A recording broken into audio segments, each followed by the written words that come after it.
혹시 장관님 이게 장관님 레임덕인가요? 정답입니다. 그거 검토 안 해보셨죠? 이런 논의 때문에 어떤 영향을 미칠지 사전에 검토해 보신 적 없죠? 그렇기 때문에 졸속 행정이라는 말씀을 드리는 겁니다. 장관님, 우리가 나란 일을 이렇게 하는 게 맞습니까?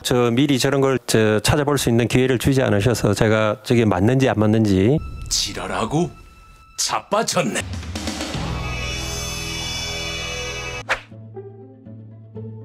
예, 경기도 김포울 국회의원 박상혁 의원입니다. 지난주에 김기현 국민의힘 원내대표가 김포시의 서울 편입을 국민의힘의 당론으로 추진하겠다고 밝히고 나서 김기현 대표 김포로 출마하십시오. 김포에서 한번 제대로 화끈하게 붙어봅시다.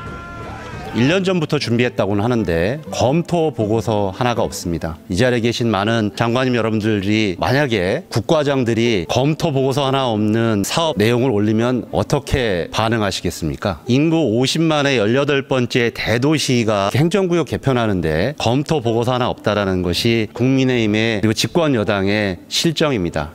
먼저 국토부 장관님, 서울 편입은 정치적 쇼다, 이렇게 말한 분이 있습니다. 누군지 아십니까, 장관님?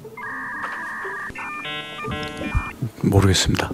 유정복 국민의힘 인천시장이 방금 전에 기자회견을 해서 그렇게 말씀을 했습니다. 결론적으로 말하면 김포시의 서울특별시 편입 구상은 실현 불가능한 허상입니다. 국민 갈등과 혼란만 일으키는 정치공학적인 접근이자 정치쇼에 불과하기 때문에 지금 멈춘 것이 국가와 국민을 위한 도리다. 방금 그렇게 말씀하셨다라는 걸 좀 상기시키면서 소관 부처별로 상세히 미리 얘기했다면 상세히 조사했을 텐데 그런 과정은 없었다, 이렇게 답변도 하셨습니다. 맞습니까? 네. 맞죠, 장관님? 네. 예. 집권 여당과 사전 논의가 없었다, 이것도 사실이죠. 네. 예. 저는 생각해봤습니다. 왜 장관님한테 이걸 얘기하지 않았을까? 혹시 장관님 이게 장관님 레임덕인가요? 정답입니다. 아니면 그런 생각을 해본 적이 없습니다.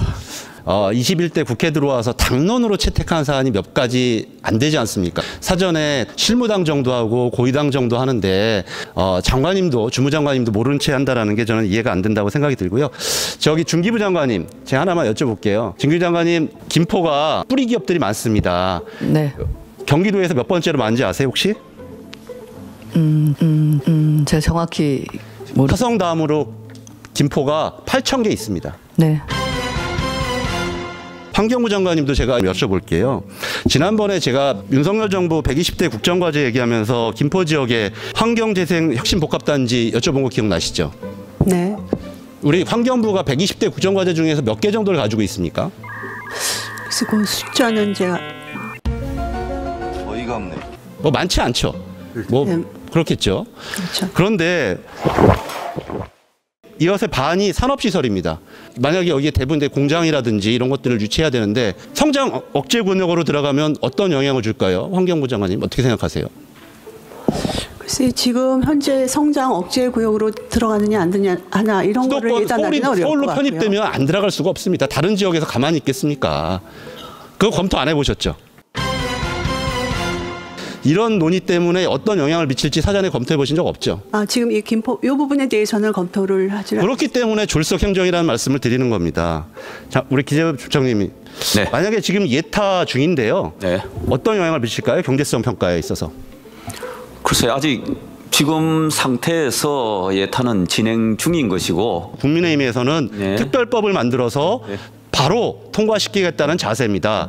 예타보다 더 빨리 될 수도 있고 경제성 평가가 굉장히 달라질 수 있을 것 같은데 어떻게 생각하세요? 만약에 우리 국회라는 것이 방금 여러 문제를 또 지적하셨지 않습니까? 만약에 편입될 경우에 이런 우리 그래서 저는 여쭤보는 게 국회에서 정부에서 사전에 하나하나 이런 문제들을 다 살펴봐야 되기 때문에 우리가 행정구역 개편이라는 것이 쉽지 않고 국토부 장관님께서 말씀하신 것처럼 사전에 알려주셨다면 우리 장관님들도 답변을 정확하게 해주시고 영향에 대해서 평가를 해주셔야 되는데 우리 장관님들이 전혀 모르고 있습니다. 우리 장관님들이 전혀 모르고 있습니다. 대통령님의 국정과제까지도 이렇게 아무것도 모른 채 진행되고 있다, 이렇게 말씀드리겠고요.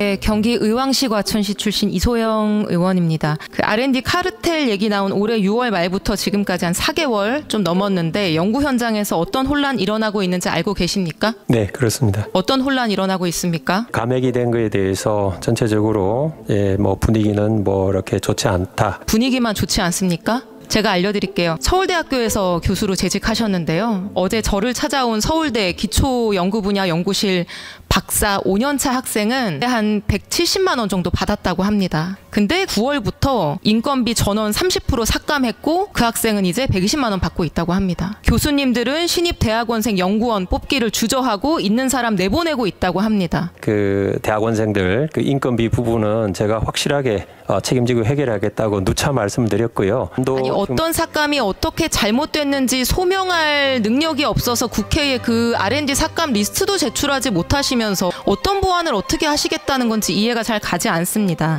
예, 일단은 저희가 그런 문제가 없도록 최선을 다해서 장관님, 예. 이런 문제가 없도록 최선을 다해서 예산안을 제출하셨어야 됩니다. 왜 어쨌든. 이런 혼란이 발생했을까? 장관님, 제가 이유를 알려드릴게요. 첫 번째 이유, 대통령 말 한마디에 졸속으로 해치웠기 때문입니다. 국가재정전략회의에서 대통령 이런 말씀하셨습니다. 나눠먹기식, 갈라먹기식 R&D 제로 베이스에서 재검토해야 된다. 그래서 6월 29일부터 제로 베이스 검토 시작합니다. 맞습니까? 검토를 근본적으로 했습니다. 과기부는 이 대통령 R&D 발언 바로 다음 날 각 부처에 업무 협조 공문 보냅니다. 부처별로 10% 이상 줄여라. 7월 3일까지 제출하라고 합니다. 주말 끼고 업무일 기준으로 3일 만에 설사 구조조정이 필요하다고 한들 이 3일 만에 제대로 불필요한 중복 사업들을 찾아낼 수 있습니까? 수조원대 R&D 예산 이렇게 번갯불에 콩 구워 먹듯이 3일 만에 삭감해놓고 효율성을 운운한다? 장관님, 졸속과 효율의 차이가 뭔가요? 예, 당연히 알고 있습니다. 말씀드릴까요? 내용이 엉망이면 졸속이라고 하죠. 네, 졸속으로 하다 보니까 올해 R&D 예산안 문서에 진풍경이 펼쳐집니다. 광역 저상버스 개발 R&D 사업이라는 게 있습니다. 60억 이상 필요한 사업이다 이렇게 돼 있었는데 85% 삭감돼서 8.9억 원 편성이 됐습니다. 근데 예산안 산출 근거란에는 61억 5천만 원짜리 내역서가 붙어 있습니다. 급하게 갈아치우다 보니까 산출 내역서를 갈아 끼울 시간도 없었. 장관님, 우리가 나란 일을 이렇게 하는 게 맞습니까? 미리 저런 걸 찾아볼 수 있는 기회를 주지 않으셔서 제가 저게 맞는지 안 맞는지 지랄하고 자빠졌네. 좀 확인이 필요하다고 장관님께서 저처럼 이번에 제출된 정부의 예산안을 넘겨보셨다면은 저런 것들 여러 개 찾으실 수 있었을 겁니다. 저건 예시에 불과합니다. 더 문제는 카르텔을 없애는 건지는 제가 잘 모르겠는데요. 이 정책 결정으로 인해서 지금 피해를 입고 있는 주된 대상이 힘없는 신입, 비정규직, 학생들 이런 연구 분야 약자들이라는 사실이에요. 생애 첫 연구 사업 없어졌습니다. 창의 도전 연구 기반 지원 사업 정부가 1억 원 미만 과제 사업 일괄 폐지하면서 내년부터 사라질 예정입니다. 작년하고 올해 수해도 크게 났는데 기후재난 대응, 홍수 방어 능력 키우는 사업도 40% 삭감 걱정이 됩니다. 카르텔 하는데요. 어느 분야에나 카르텔이 있죠. 그런 말씀 하시지 않았다고 하는데 대통령은 하셨습니다.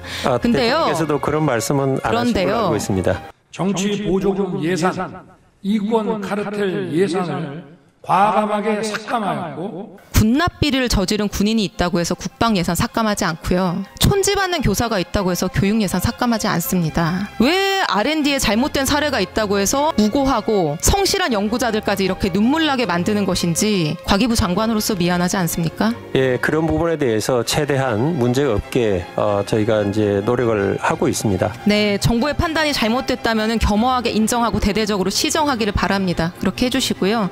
이소영 의원님, 공태관 답변 들으시니까 좀 답답하시죠? 네. 질문은 시원시원하신데. 다음은 국민의힘 최고의 실력자, 최고의 인재들을 발탁할 생각입니다. 그게 뭐 대통령한테 가장 중요한 일이 아닌가. 지금 전 정권에 지명된 장관 중에 이렇게 훌륭한 사람 봤어요? 또 다른 분. 오, 그거 오셨어요? 어이가 없네, 개시. 진실의 방으로. 진실의 방으로. 야, 말을 들으라고, 차 빼.